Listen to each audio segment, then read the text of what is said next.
Doutor Rogério, boa noite, tudo bem? Seja Boa bem-vindo. noite, Cirlei. É um prazer estar contigo. Depois de tantas idas e vindas aí, a gente conseguiu, enfim, estar junto. Para mim é uma satisfação muito grande, conhecendo o teu trabalho, conhecendo a pessoa que você é. É uma honra muito grande para nós aqui do grupo podermos estar compartilhando conhecimentos com o propósito que você tem com o teu programa, com o propósito que você tem com a tua missão. Está muito alinhado com aquilo que a gente pensa também. É um privilégio estar aqui. Muito obrigado.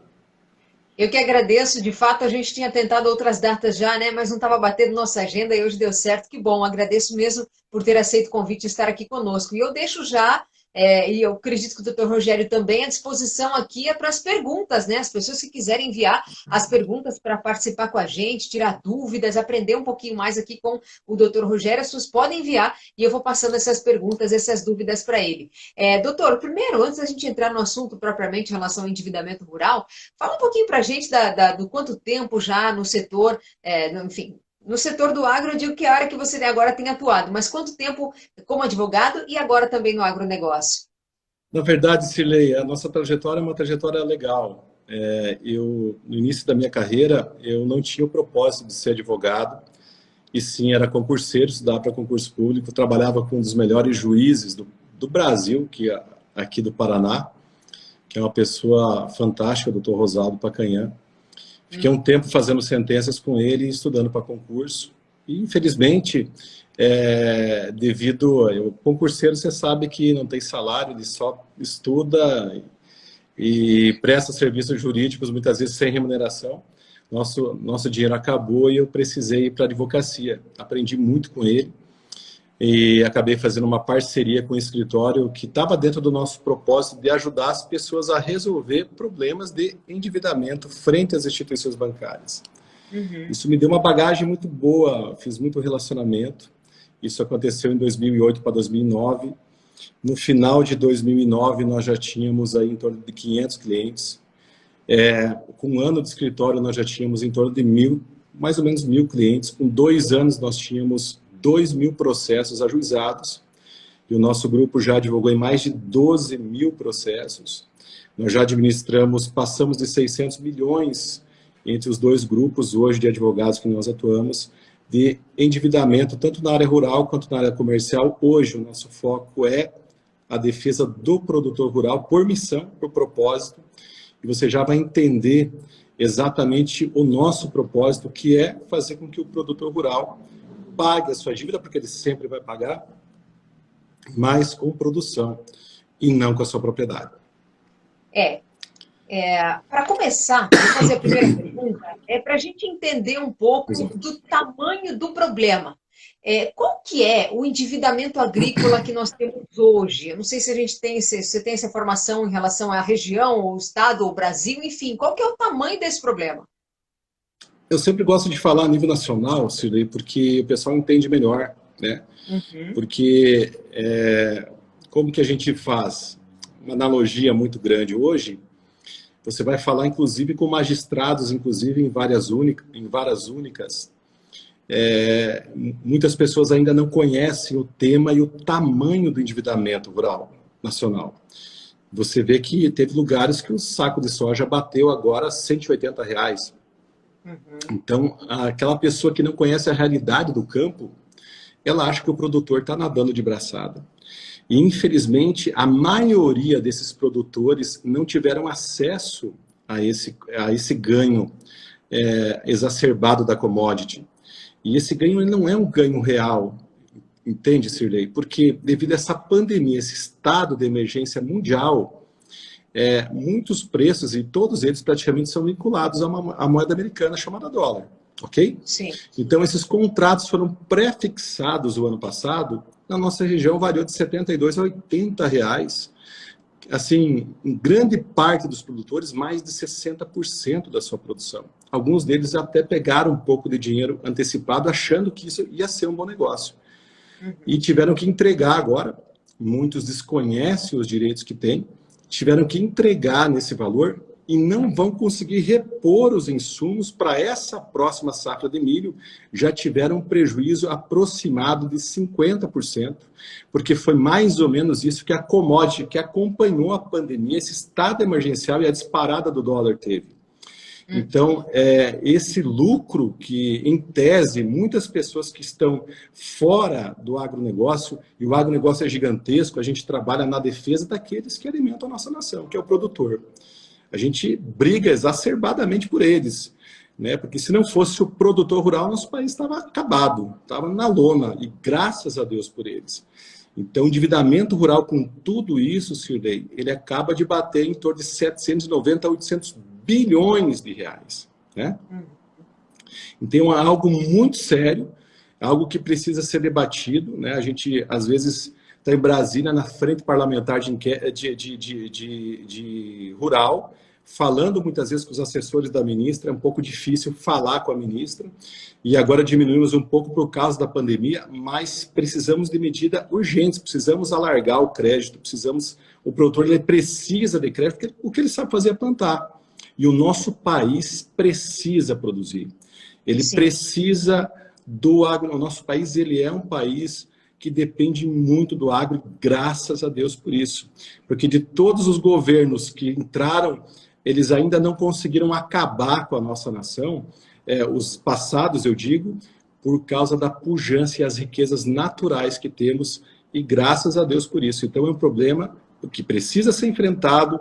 Esse ano, se tudo correr bem, talvez isso diminua, mas no transcorrer aqui da nossa conversa, eu vou explicar como que esse saldo devedor, como que isso se forma e as precauções que o produtor tem que tomar para evitar isso, inclusive perdendo a sua propriedade, tá?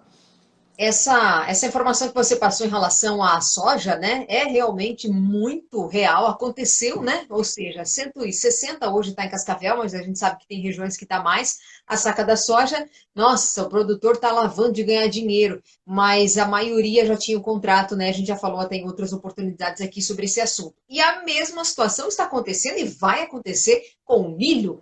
Preços históricos, muito mais do que outros anos que a gente teve, 50% a mais do que o ano passado, por exemplo, só que agora a gente está vivendo aí um período de seca histórico também para esse período, e aí, ok, o preço está muito bom, mas que milho que o produtor vai vender se a perspectiva de colheita algumas propriedades, hoje eu tive na área rural, aqui na região de Rio do Salto, Juvinópolis, tá horrível, tá triste de ver, tem produtor falando que vai roçar, que não tem mais nem porquê, vai fazer adubo com aquelas plantas que estão lá. Então, só para quem não é do agro entender que não é aquele mar de rosas, né, que as pessoas pensam lá. É exatamente isso, Sirlei. Deixa eu só fazer uma parte aqui para você, para as pessoas aqui que estão chegando agora.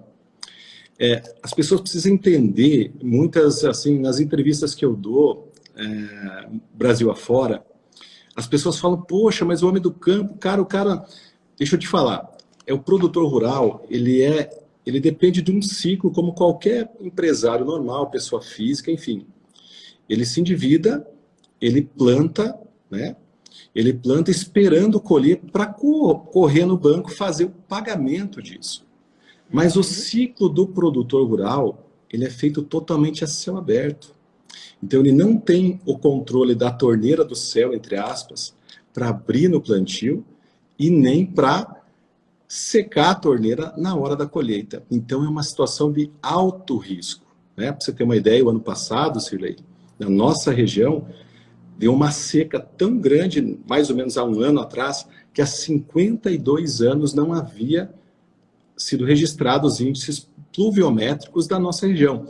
Isso gera ao produtor o direito de prorrogação da sua dívida. Como o crédito rural, ele é um crédito de destinação, ou seja, cada instituição financeira, por lei, é obrigada a destinar de 20% a 30% dos seus recursos ao crédito rural, justamente para assegurar algo extremamente importante para o nosso Brasil, que é a segurança alimentar. Sim. A segurança alimentar é algo extremamente importante, por isso que eu digo, se não fosse o produtor rural, você imagina como que nós teríamos passado, estamos passando ainda por essa pandemia, pagando as pessoas que não podem trabalhar. Da onde vem tudo isso? Dá uma olhada nos dados da balança comercial que tem mantido o nosso país de pé. Então, eu quero ressaltar aqui, vou ressaltar várias vezes durante o nosso bate-papo, a importância do respeito ao homem do campo, e a justiça pelo agro. É por isso que nós brigamos. Eu vou fazer um convite para as pessoas que estão assistindo aqui a nossa live, ó, agora são 28 pessoas que estão aqui, que não tenham dó, não nos poupem de nos ajudar, né, a enviar essa live para mais pessoas. Como? Ó, aqui, ó, vou apontar aqui, ó. Tem aqui uma setinha aqui embaixo, tem uma setinha ali, um aviãozinho. Podem mandar, disparem coraçãozinho, que quanto mais vocês fizerem isso, o Instagram vai entender que a nossa live tá legal, o assunto é interessante e mais pessoas serão alcançadas. Então, façam isso, é a gratidão que vocês podem ter aqui com o nosso horário, com a nossa live, que a gente está trazendo informações para vocês. Agora, Rogério, importante a gente dizer o que é uma dívida. Porque às vezes a pessoa tem lá um financiamento no banco, por exemplo. Eu já vi muito produtor falar assim, eu tenho dívida para pagar, eu tenho financiamento da safra, ou eu fiz comprei a colheitadeira, enfim, e fiz uma dívida, eu fiz um financiamento. Financiamento é dívida? Muito boa a sua pergunta, tá, Cirlei?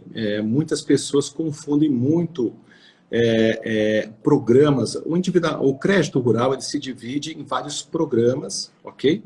E nós temos alguns programas, como o Moderagro, o Moderfrota, que exigem, na sua formulação, eles têm uma legislação um pouco diferente do crédito rural na sua essência. Eu vou explicar isso.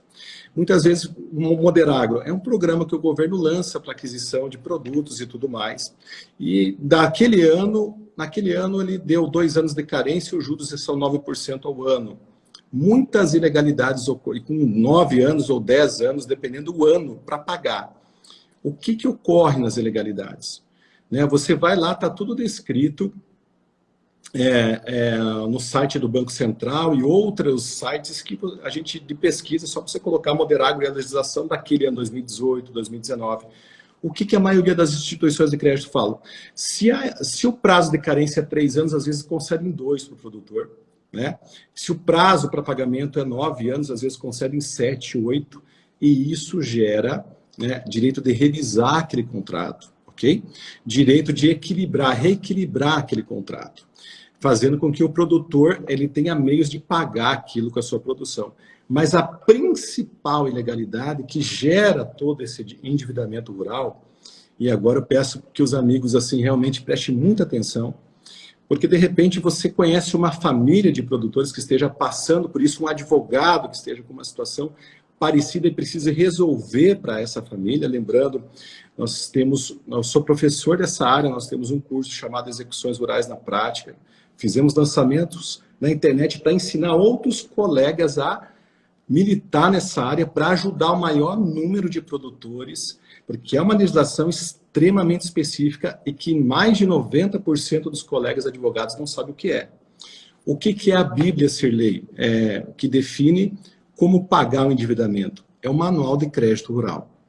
Lá no Manual de Crédito Rural, ele fica muito claro que o produtor rural, quando ele tem problemas de comercialização da sua safra, quando tem fatores que não é um rol taxativo, ou seja, eles não especificam todos os fatores, mas alheios à sua vontade que impede ele de comercialização, ou que diminui ou aumenta o custo da sua comercialização. Uns fatores desses, nós podemos citar a carne fraca, podemos citar a crise na suinocultura lá da China, que fez com que uma época eles tivessem muito suíno para vender, outra época subiu o valor do suíno, e todas as vezes que ele plantar e não colher, e foram algo que não tem a previsão, como essa seca que nós tivemos, que há 52 anos não havia aqui na nossa região, gera o direito de prorrogação, Cirlei, tá? Isso é uma dívida. Eu estou falando de um custeio para compra de animais, para plantio de safra, tanto de milho, quanto de trigo, quanto de soja da nossa região, para café, de um modo geral, custeio para plantio. E se os juros que ele pactou naquele período eram de 6,17, que é determinado pelo ou 6,75 ou 4,75, como é o Pronamp, ou 2,84 em sua regra geral, que é o Pronaf, é o pequeno produtor, aquele juro ele não pode ser alterado, ok? A prorrogação, como que acontece isso? O produtor faz um laudo de perda de safra total ou parcial antes do vencimento, né, alegando a perda de safra total ou parcial, encaminha a instituição isso de forma administrativa. A instituição financeira, seja Banco do Brasil, Sicredi, Sicobi, aonde ele pegou, a agência que ele pegou o crédito, ok? Uma nova capacidade de pagamento da propriedade pedindo, justificando que ele não colheu e não tem condições de pagar aquela dívida. A instituição financeira, se não for esses programas específicos que eu acabei de citar e outros que existem na legislação, ela é obrigada a prorrogar, Cirlei, tá bom? Como que acontece isso? Ela vai analisar a capacidade do produtor, vai analisar aquele laudo. E tem produtor, Cirlei, que vai precisar de 2 anos de carência para diluir aquele prejuízo e mais 5, 6 anos de prazo para quitar aquele débito, ok? Se não for comprovado que ele usou aquele dinheiro para outra finalidade, ele tem direito à prorrogação. E os juros? 1% ao ano. 1% ao ano. Isso chama-se prorrogação. Mas o que a maioria das instituições bancárias fazem? E agora preste muita atenção. Um instituto chamado renegociação. Primeiro, a prorrogação é feita dentro do mesmo contrato, que é a cédula de crédito rural. A instituição financeira nega a prorrogação para o produtor, faz uma cédula de crédito bancário, onde além dessas cédulas rurais, e eu estou falando agora da renegociação, são colocadas as cédulas de crédito rural, financiamento de veículo, às vezes que o produtor tem, supercheque, cartão de crédito, desvirtuando aquela operação, não respeitando a capacidade real de pagamento da propriedade do produtor. Os juros saltam de 6%, de 4%, de 2% ao ano para 1,2%, 1,3%, às vezes 27%, 28% ao ano. E nem eu acho, desculpa o perdão da expressão, acho que nem plantando maconha o produtor consegue pagar isso com produção. Quer dizer, ele vai assinar praticamente uma sentença de morte, né, de perda de patrimônio, tirando a garantia que é hipotecária para uma garantia de alienação fiduciária, onde o produtor pode perder a sua propriedade administrativamente, ou seja, sem a intervenção do judiciário, e o produtor, que é um herói, sempre vai assinar isso, porque o que ele não quer, Cirlei, é perder a amizade com o vizinho que é avalista, com o pai que é avalista muitas vezes, e não quer colocar em risco a segurança da sua família e vai acreditar sempre na próxima safra. E dependendo quantas vezes ele faz essas famigeradas renegociações, nunca mais ele sai de dentro desse banco e muitas vezes ele perde a propriedade em um leilão e não consegue quitar a sua dívida. Isso que nós lutamos a duras penas para que não aconteça.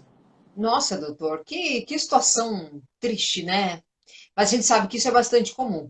Doutor, tem pergunta chegando. O Elton Maldonado, ele trabalha na Cevale, na região de Guaíra. E ele fala assim, doutor Rogério, boa noite, Elton, obrigada pela sua participação. Ele fala, doutor Rogério, como o senhor vê a diversificação nas propriedades? Pois se pegar a região oeste do Paraná, os produtores, na média, possuem menos dívidas. É uma colocação que ele está fazendo aqui, eu não tenho essa informação se realmente tem menos dívida, tomara que sim, mas enfim, doutor, pode falar em relação a esse assunto, por gentileza. A experiência que eu tenho, Elton, que a diversificação da propriedade é muito bom, tá? É salutar, inclusive.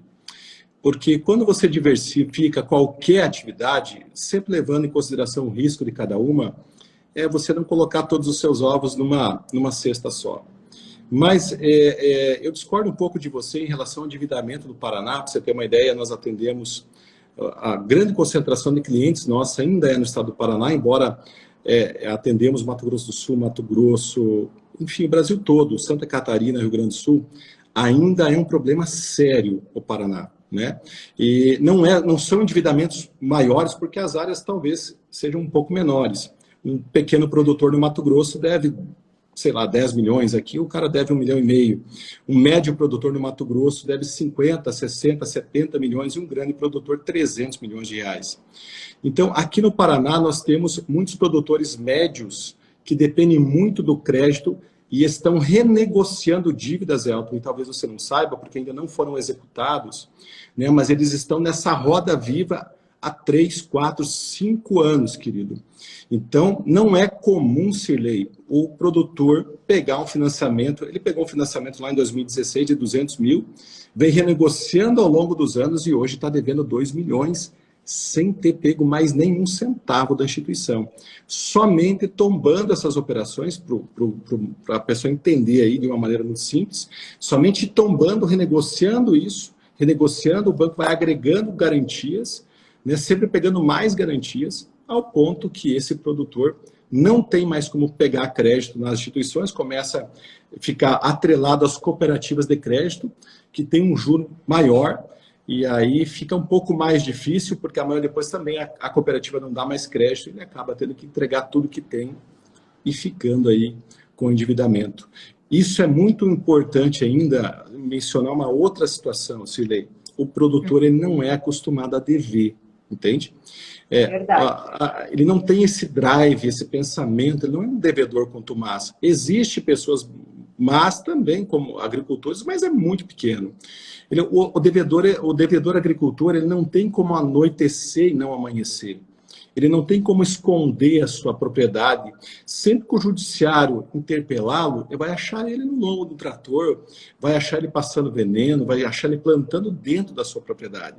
Então, dívida para ele é algo extremamente difícil dele compartilhar com os próprios familiares, com os amigos, ele não sai contando que está com o problema. Isso dificulta muito. Isso desune a família, Cirlei. Isso rompe casamentos, rompe a unidade com os filhos, com os amigos. Eu tenho produtores, amigos, que restabeleceram amizade de 40 anos, que estavam há 3 anos sem se falar de problemas que nós conseguimos resolver, aplicando o regramento jurídico próprio, para conseguir resolver um problema do banco e também conseguiu resolver o problema do produtor. Já atendi produtores com a marca da corda no pescoço, que haviam tentado suicídio justamente por não enxergar saída na sua situação. Então, sempre há um jeito de ser resolvido, né? Então, basta que você procure alguém que realmente saiba conduzir isso, o processo para a resolução de um endividamento rural, ele passa muito pela esfera administrativa, né? O banco, se você trabalhar com os mecanismos certos, ele sempre vai estar aberto a fazer algum tipo de acordo. Cabe ao profissional que está auxiliando ver se aquilo realmente é saudável ou não. E o judiciário, ele sempre está atento a essas ilegalidades. Vale a pena tentar sempre. A Luana é da LM Finanças, ela é de Florianópolis, está acompanhando aqui a nossa live hoje. Boa noite, Legal, Luana. Ela fala assim, ó, os bancos se aproveitam da falta de conhecimento e informação. E aí ela tece aqui um comentário falando lindo trabalho, doutor. Então, dando os parabéns aí, doutor. Obrigada, Luana. Eu quero já aproveitar esse comentário da Luana e te fazer até uma pergunta para suas considerações em relação às cooperativas. Na nossa região, a maioria dos produtores rurais é cooperado, né, integrado, cooperado de alguma cooperativa. Claro que também lida com o banco, ou cooperativa de crédito, mas estou falando cooperativa agrícola mais, né? Como que é isso? As cooperativas, de forma geral, as cooperativas agrícolas, né? Elas ajudam o produtor rural a tentar sair desse endividamento ou para que ele não se endivide ainda mais? Luana, veja, eu tenho como propósito de vida isso. Você entende? Desde uma vez que eu tive a oportunidade de ajudar uma família, eu não entendia nada de crédito rural. E cheguei numa propriedade rural onde o produtor estava na iminência de sofrer um leilão da sua área. Então eu vi uma pessoa que tinha um filho fazendo medicina em Itajaí, que não conhecia a praia, tinha seus 54 anos de idade, nunca tinha saído da sua cidade, que morava com seus filhos numa casa mista, onde era muito mais de madeira do que de material. Tinha gado de leite e tal. e estava com endividamento que começou em 500 mil, já estava em quase 2 milhões e 700. Eu vi ele chorando, eu vi a sua esposa desesperada, e eu vi uma vozinha que eles cuidavam de 92 anos, todos imbuídos de acertar tudo isso.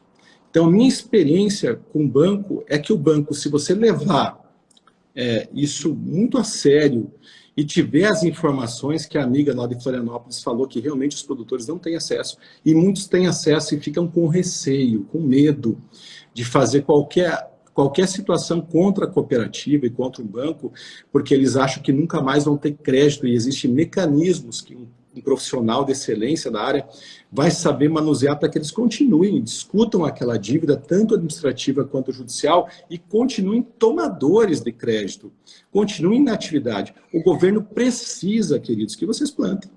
Se o produtor parar, veja a pujança que nós temos. Se o produtor parar de plantar, o nosso país morre de fome. E respondendo literalmente a tua pergunta, agora me deu um branco aqui, qual que era mesmo, Sirlei? Sobre as cooperativas. As cooperativas. As experiências que nós temos com as cooperativas, eu vou ser bem sincero contigo, não cumprem a função que foram criadas, ok? Tanto é que cooperativas que foram criadas com uma finalidade lá no passado, viraram banco. Literalmente, existia uma discussão de STF, e isso está pacificado, porque eles queriam se beneficiar dos incentivos que tinham fiscais, e agiam pior, muitas vezes, do que os bancos.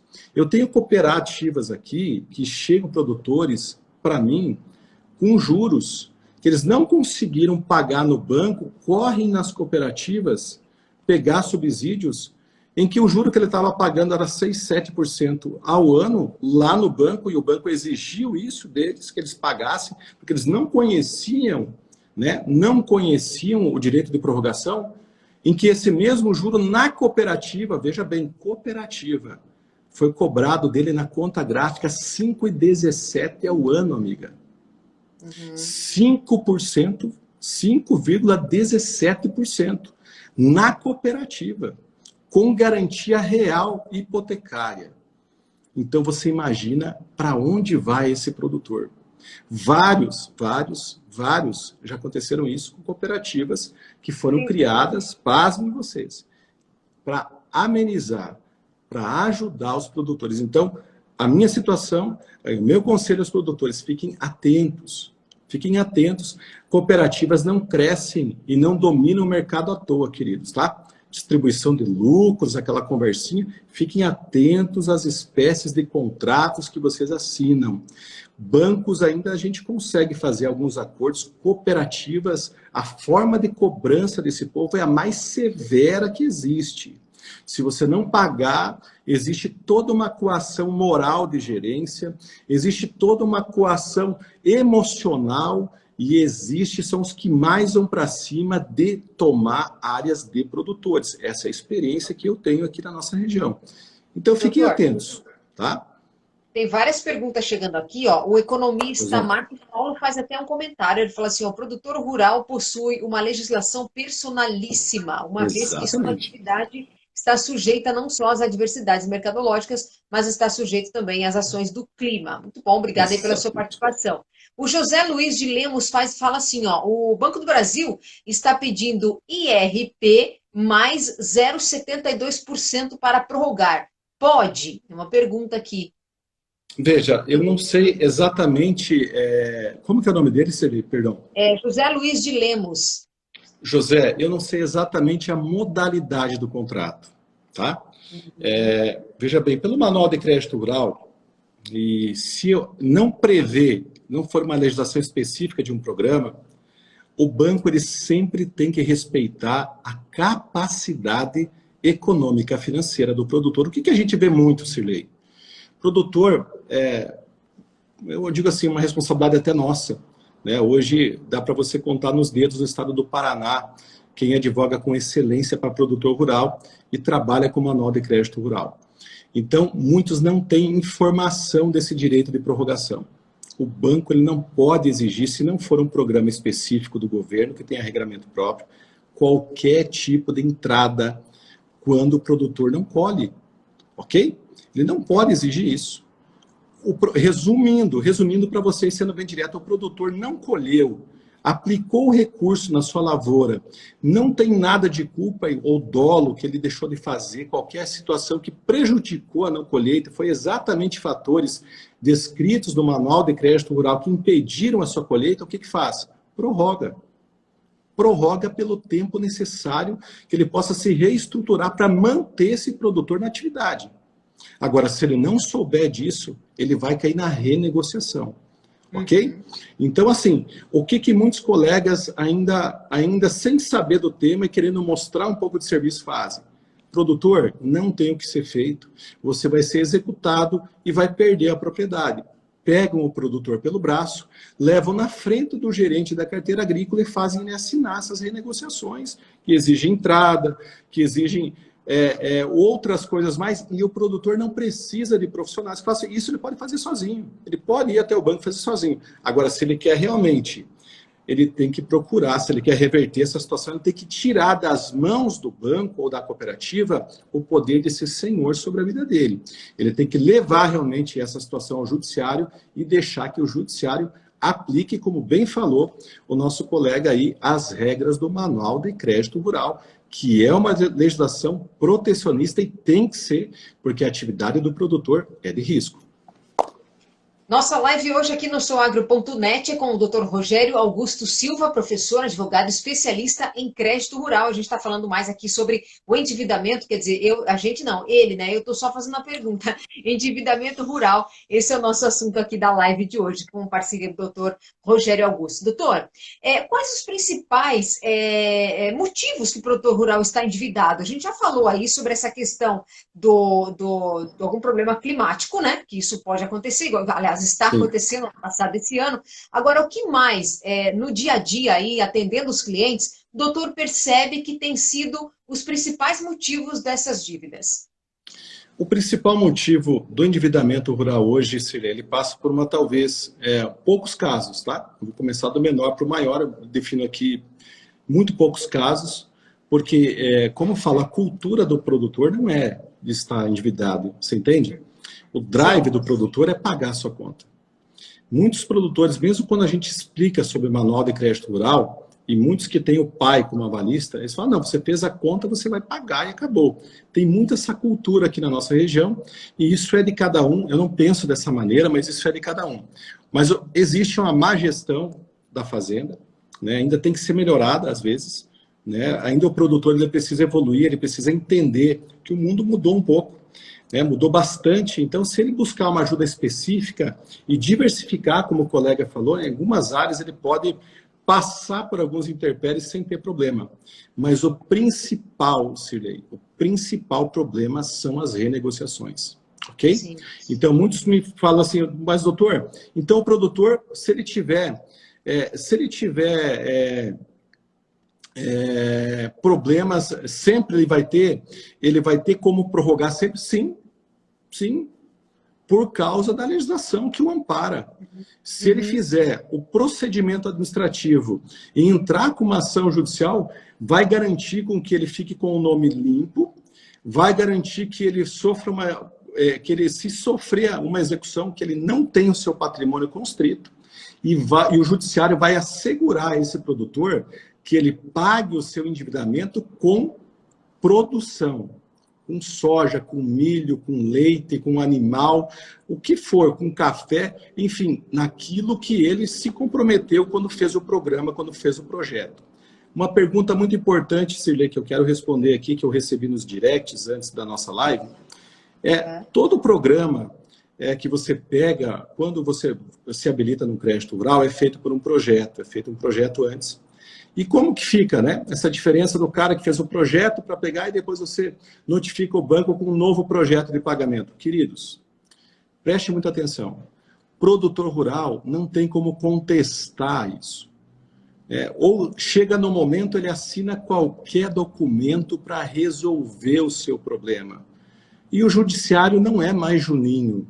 Ele sabe que se ele não assinar aquela capacidade que é irreal, mas que o programa exige, ele não vai conseguir o crédito que ele tanto precisa para plantar. E você sabe, Cirlei, que existe, as pessoas aqui, não sei se são todas produtores, ou tem alguns que não são da área, mas existem as janelas de plantio. Então, nós temos que plantar no prazo, tem que ser respeitado isso. Então, o produtor assina qualquer coisa, porque ele sempre vai acreditar na próxima safra, que vai dar uma safra legal, para chegar e pagar o seu endividamento. Mas uma ou duas safras que ele renegocie. Na terceira safra, a experiência que nós temos é que ele já está completamente condenado, principalmente o médio para o pequeno produtor. O grande produtor raramente precisa de crédito rural, Cirlei. Ele já planta com recursos próprios, se der algum problema, ele tem os seus recursos, ele tem mais tecnologia, mais informações, diferentemente do pequeno e do médio, que tanto nos preocupa. Então, assim, tem que estar atento, porque a legislação está mudando, gente. Essa nova lei do agro está muito pior. Para você ter uma ideia, vamos falar agora, Cirlei, rapidinho, que é um tema muito em voga. Patrimônio rural em afetação. Preste muita atenção.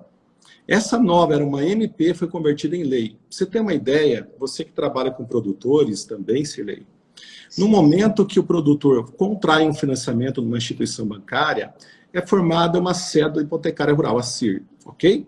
É o nome que se dá. Naquele momento que parte daquela fazenda do produtor é oferecida ao banco, e eu vou explicar de uma maneira muito simples, para os amigos entenderem, para você ter uma ideia, ele não comunica, aquilo já é do banco, aquilo já é da cooperativa, enfim, dependendo do contrato, ele já é retirado da esfera patrimonial do produtor. Você é seu patrimônio rural em afetação. No caso, por exemplo, nós às vezes fazíamos, dependendo do caso, a recuperação judicial do produtor rural.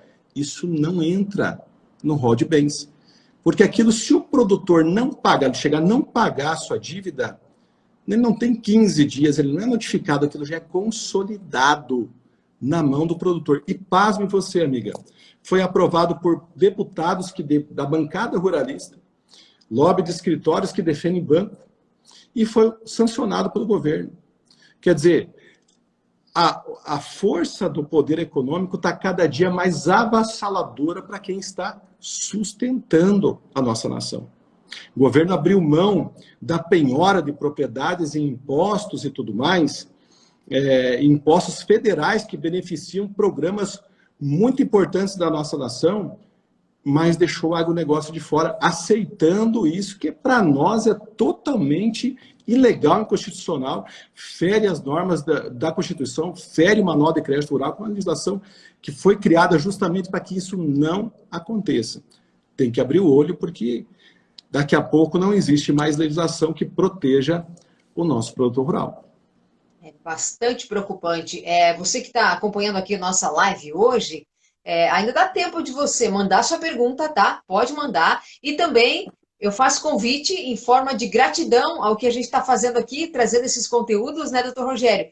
Que as pessoas que estão aqui conosco enviem coraçãozinho, né? Aperta aí no coração e também envie direto aqui nessa janelinha no cantinho, que é um aviãozinho, e envie para mais pessoas, que a gente quer que mais gente também consiga ter acesso a esse conteúdo. Já vou conteúdo. enviar para 20 aqui já.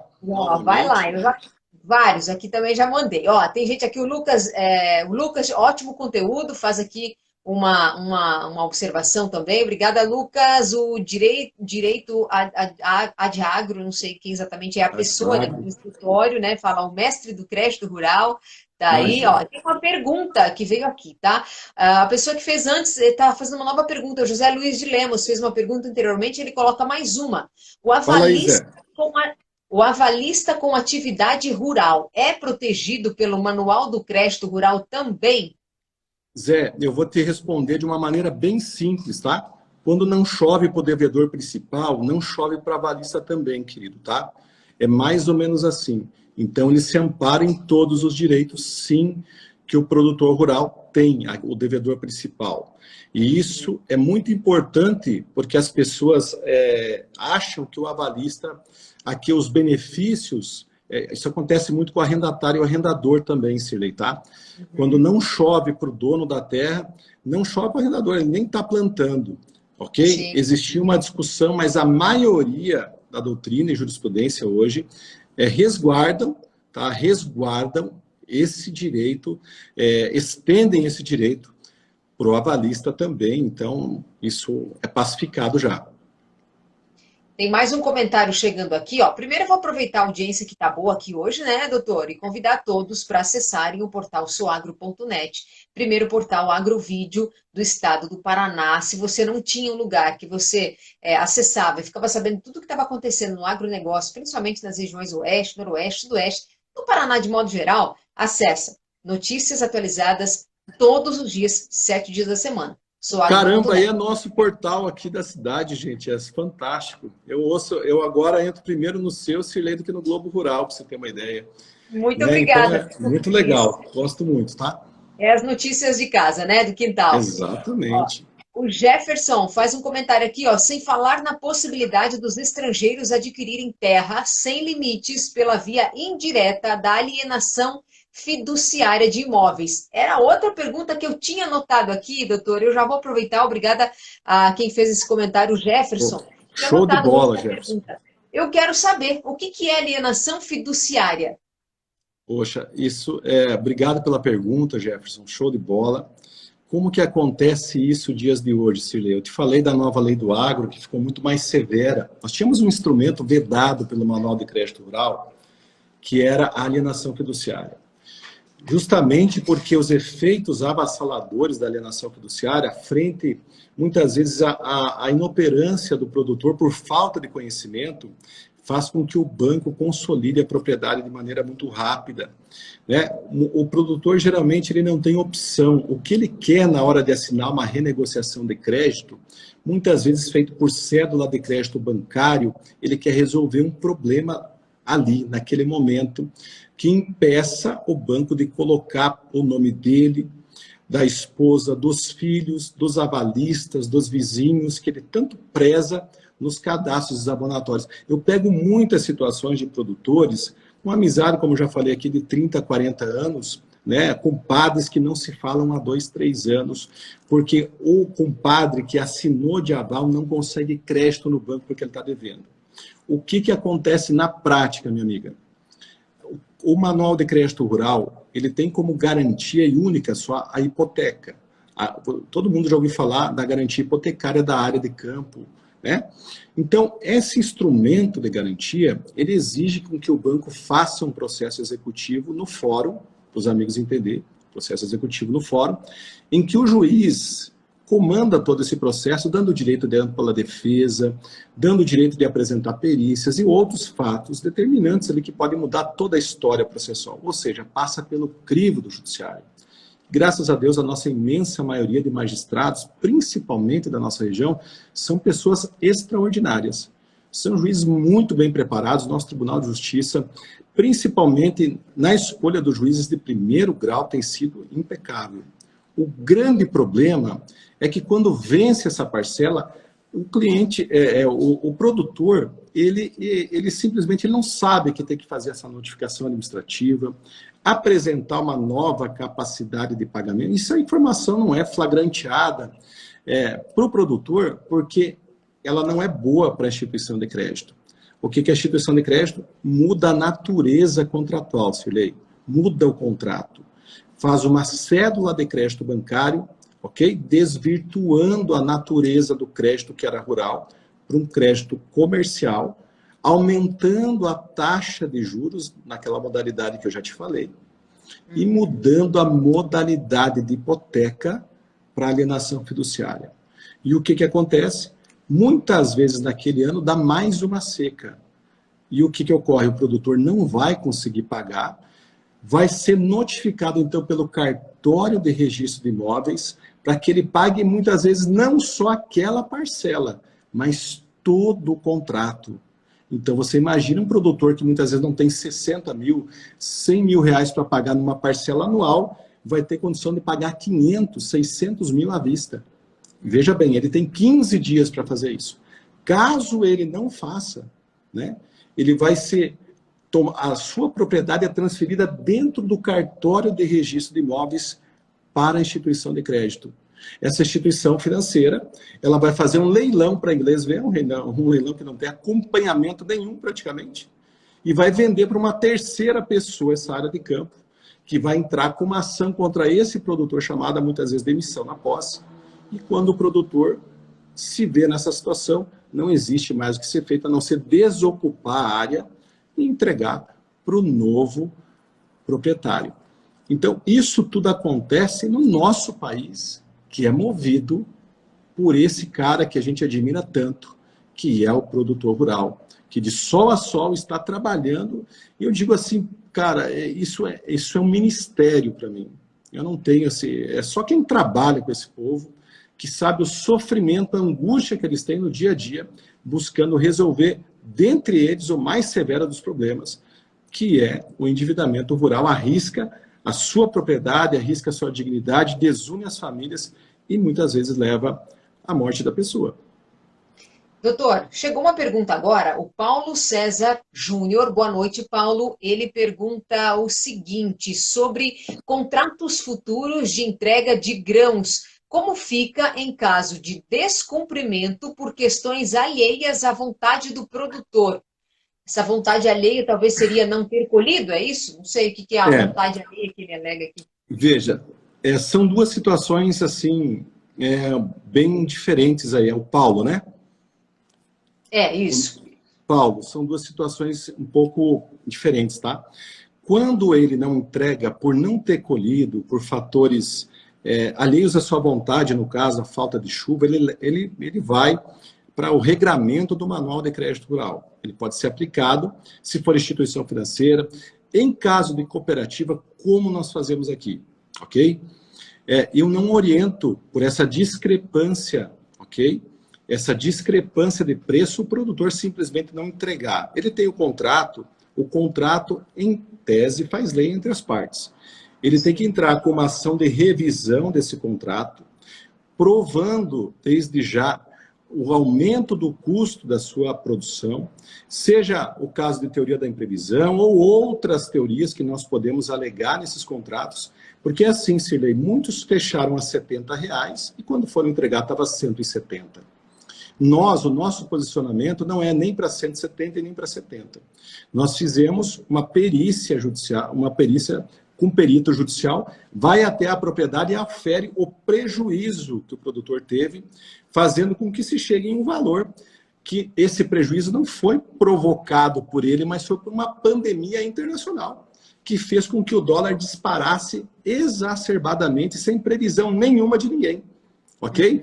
Então, esse vai dar aí, sei lá, 130, 135 é a experiência que nós temos. Mas a nossa orientação é que, caso não haja uma decisão judicial em um processo garantido de forma provisória, nós chamamos antecipação de tutela ou liminar, dependendo da situação, o produtor cumpra o contrato para não sofrer um perigo de arresto da produção e ainda ter que pagar honorários para a parte anterior, para a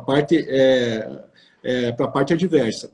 Muitos colegas ainda orientam o produtor a não entregar, confiando, e eu assim compactuo com esses colegas, não na orientação de não entregar, mas esse contrato é um contrato que se resolve, Cirlei, ou o produtor entrega, ou ele paga as suas perdas e danos, né? Uma multa ou as perdas e danos.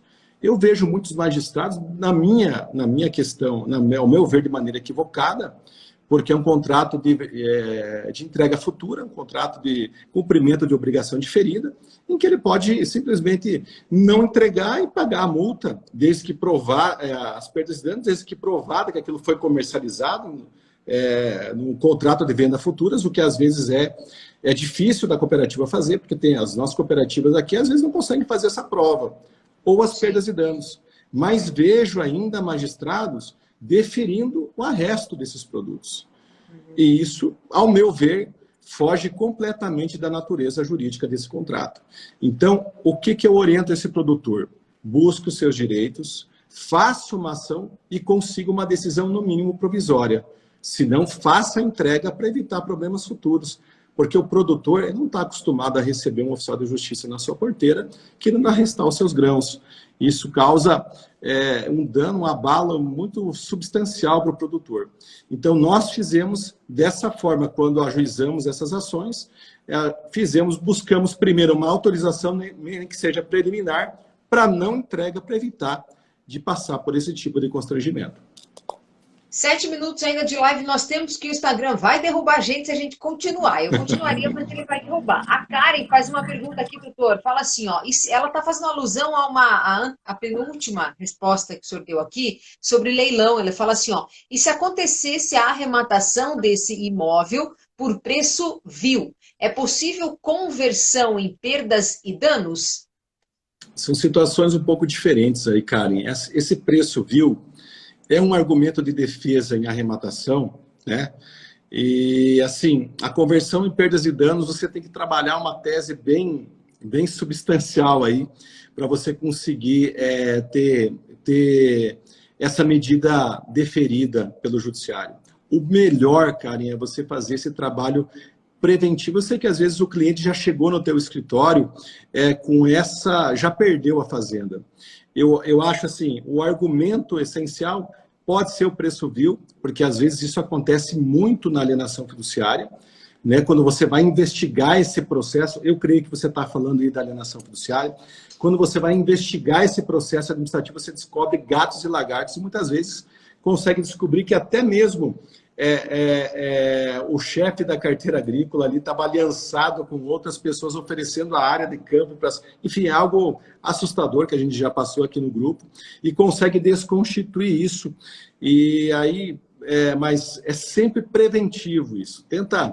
Eu posso, até me chama aí no direct, na medida do possível, vou te dar algumas orientações, é mais técnico isso, e os demais ouvintes aí capazes não vão entender o nosso linguajar rebuscado aqui, tá bom, querida? Eu acho que você é advogada, eu posso te ajudar no privado depois, tá? Beleza? Muito bem, show. O Elton faz aqui uma pergunta, gostaria que o senhor comentasse sobre o recibo de depósito como garantia para a renegociação de dívida e as taxas que o banco cobra. Essa é uma garantia que a gente não vê muito, né? Esse recibo de depósito. Mas eles exigem, e assim, você vai ver algo no site do Banco Central, querido, tá? E a gente pode, geralmente, os recibos, eles são criados para uma finalidade e são usados para outra finalidade. É uma garantia questionável, né? Mas ela tem que ser questionada com os argumentos corretos, porque senão ela vai gerar um prejuízo enorme para o produtor. Então, tem que ser expendido ali os argumentos corretos para tentar fazer com que o recibo, muitas vezes, eles usam para situações, né? Você também, eu acho que deve ser advogado, mas eles usam para situações que não para ser usado daquela maneira. Então, a gente tem como desconstituir e fazer com que aquilo perca a validade ou chegar num acordo com a cooperativa ou com o banco que exigiu isso. A gente vê muito acontecer isso no dia a dia, ok? A Karen agradecendo aqui, que a sua resposta foi a contento dela. Possivelmente Valeu, já vai Karen, obrigado. Mais. O José Luiz de Lemos também fala obrigado pela atenção e parabéns, excelente. Valeu, José. E eu aproveito a deixa aí do José Luiz falando parabéns, excelente, para lhe agradecer, doutora. A gente tem aí 2 minutinhos para o nosso encerramento. Eu tenho uma gratidão enorme por o senhor ter concedido essa 1 hora do seu dia, do seu tempo, que a gente sabe que correria. À noite ainda, né? Podia estar com as suas meninas aí, para poder estar com a gente aqui conversando. Prazer é todo tá? meu, Cirlei, tá? A gente admira muito você, a Dani está te mandando um abraço. E não é de agora que a gente acha você uma profissional extremamente competente. E a gente vê as pessoas que trabalham com propósito. E graças a Deus eu tenho, assim, o Vandré, você, as pessoas que nos cercam são pessoas que não fazem isso, em primeiro lugar, por dinheiro. E isso faz com que a nossa missão fique muito mais forte, que é um propósito que nos une. Né? Você é uma pessoa extremamente zelosa com aquilo que você faz, e para nós é um prazer, sempre que a gente pode estar junto, e me coloco à disposição para falar de outros temas relevantes que você possa sugerir no transcorrer do período. Muito obrigado.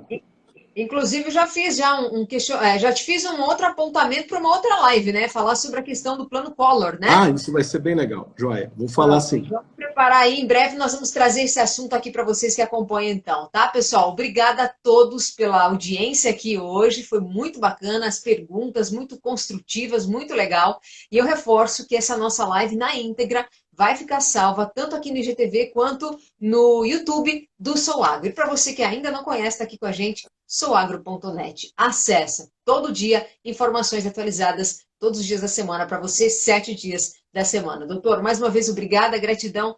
Até Gratidão. breve.